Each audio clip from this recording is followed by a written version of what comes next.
Hi friends, Pandya store அடுத்து என்ன நடக்க போகுதுன்றத இந்த ஒரு வீடியோவில் ஒரு குட்டி ப்ரெமோவை பார்க்கலாம் வாங்க.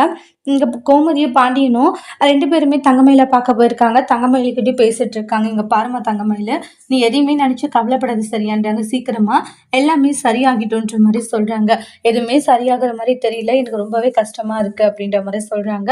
நான் மாமாவுடைய வழிக்கு வரக்கூடாதுன்னு தள்ளி தள்ளி போகிறேன், ஆனால் இருந்தாலும் என் அம்மா பிரச்சனை பண்ணி வச்சுட்டு தத்தான்றாங்க. அதனாலேயே தேவையில்லாமல் பிரச்சனை ஆகுதுன்றாங்க. கவலைப்படாதுமா, சீக்கிரமா இருக்கிற எல்லா பிரச்சனையும் சரியாகிடும் அப்படின்னு சொல்லிட்டு சமாதானப்படுத்திட்டு இருக்காங்க. அதுக்கடுத்த சரவணன் பார்த்தீங்கன்னா அஞ்சலிக்கு ரொட்டேட் கால் பண்ணிட்டே இருக்காங்க, ஆனால் எடுக்கிறதே கிடையாது. இத்தனை டைம் அஞ்சலிக்கு கால் பண்றாங்க, அஞ்சலி ஃபோன் எடுக்க மாட்டேங்கிறா.